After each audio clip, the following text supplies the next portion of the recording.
Les actus du monde du crowdlending en 5 minutes pour comprendre ce qui se passe dans le secteur et sur les plateformes et réagir à temps pour booster ta rentabilité et pour éviter de perdre de l'argent. On note au passage, le crowdlending me rapporte jusqu'à 12% par an. Si tu veux savoir comment je fais et voir mon portefeuille actualisé régulièrement, je te laisse t'inscrire en bas, il y a un lien dans la description. D'ailleurs là, je m'apprête justement à publier mes résultats du trimestre qui vient de s'écouler. Donc si tu veux y accéder, maintenant tu sais quoi faire. Bon, sous les tonnes d'infos qui circulent dans le secteur du crowdlending européen, j'ai fait au mieux pour te trier ça et te rendre un truc digeste. Allez, c'est parti.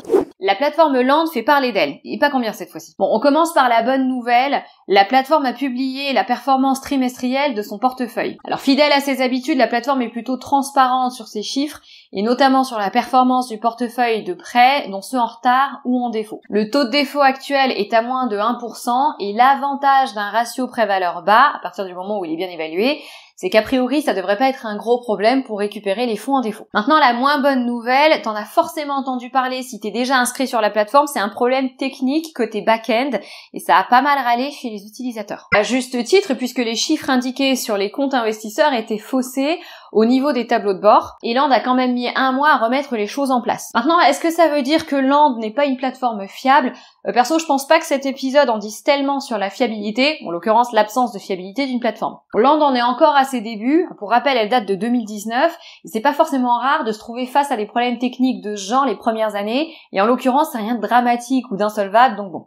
Un paquet de news chez Mintos. En même temps, quand est-ce qu'il y en a pas ? Alors déjà, la plateforme accueille un nouvel initiateur de prêt, Renty, qui fait partie du groupe Eleving.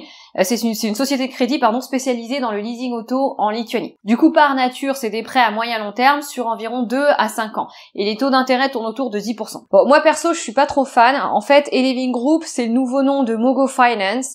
Et si t'as suivi un peu ce qui s'était passé en 2020, Mogo Finance a fait moyennement impression dans une histoire de conflit d'intérêts qui n'allait pas forcément dans le sens des investisseurs. Donc moi, ma confiance a été entamée. Après, Eleving, ça reste un groupe tout à fait stable, qui tourne très bien. Et d'ailleurs, au moment où je te fais cette vidéo, il y a pas moins de 13 sociétés de crédit recensées sur la plateforme.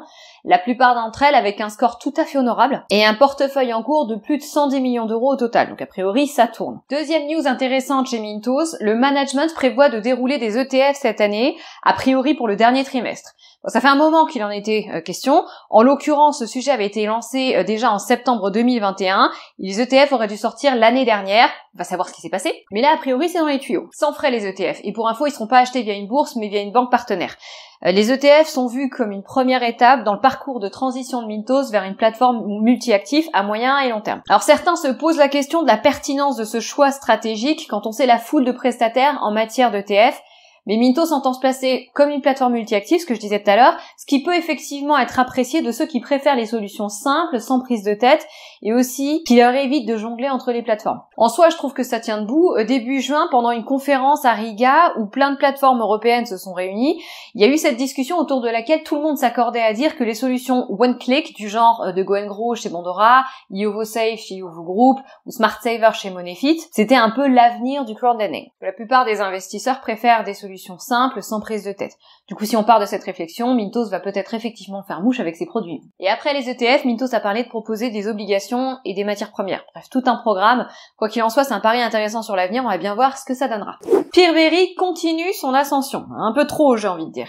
Alors, à part le fait que plus de 80% des prêts touchés par la guerre ont été remboursés aux investisseurs, soit environ 40 millions d'euros, il y a eu d'autres nouvelles sympas, comme le retour d'un initiateur de prêt sur la plateforme et l'arrivée de 2 autres nouveaux. Cashix au Sri Lanka avait été suspendu par mesure de prudence l'année dernière, à cause de la situation économique qui se dégradait dans le pays, et puis vu que les voyants sont revenus au vert et que la société de crédit s'en est bien sortie, elle a été réintégrée à la plateforme. Concernant les 2 autres sociétés de crédit qui ont rejoint la plateforme, t'en as une qui s'appelle One Credit au Kazakhstan, spécialisée dans les prêts court terme à 11%, et l'autre Cash24 aux Philippines, spécialisée dans les prêts commerciaux à 6 mois avec un taux d'intérêt à 12%. Maintenant, le truc moins cool sur Peerberry, on se tape encore une baisse du taux d'intérêt. Alors, depuis 2-3 semaines, on est passé à 10,5-11% sur les prêts conso, et 12% max sur les prêts commerciaux. La raison, c'est la même que ce que j'avais déjà évoqué pour d'autres plateformes, trop de demandes pour pas assez de volume. Dernièrement, la plateforme a dépassé les 70 000 inscrits, soit plus 20 000 en un an. Et le volume de prêt ne suffit visiblement pas à suivre, suffit de voir, on a un cash drag qui n'en finit pas. Alors on pourrait se rassurer en pensant aux nouveaux initiateurs de prêt sur la plateforme dont je viens de te parler, mais si on regarde un peu le volume qu'ils font, en vrai il y a peu de chances qu'on voit la différence après-demain. Twino donne également des news. D'abord, la plateforme a mis en place une nouvelle évaluation de pertinence et d'adéquation pour mieux adapter les conditions d'investissement en fonction du profil de celui qui fait l'évaluation. Le but étant de mieux protéger l'investisseur. Et puis du côté des prêts russes, t'as des news aussi. Bon, sur la plateforme, t'as un seul prêteur russe concerné. La plateforme en est à peine à un peu plus de 22% recouvré jusqu'ici, soit environ 1,5 million d'euros. Reste à peu près 5 millions d'euros à récupérer. Vu les conditions restrictives qu'on a en Europe sur les transactions avec la Russie, ça va continuer d'avancer à la vitesse d'un escargot. Voilà, on a fait le tour. Alors si tu veux en apprendre un peu plus pour investir intelligemment en crowdlending et voir mon portefeuille actualisé régulièrement, inscris-toi en bas via le lien que tu trouveras dans la description. Si tu as des questions ou des remarques, évidemment, n'hésite pas à me les poser en commentaire. Abonne-toi à la chaîne si c'est pas encore fait, puis d'ici là, moi je te dis à la prochaine. Allez, ciao!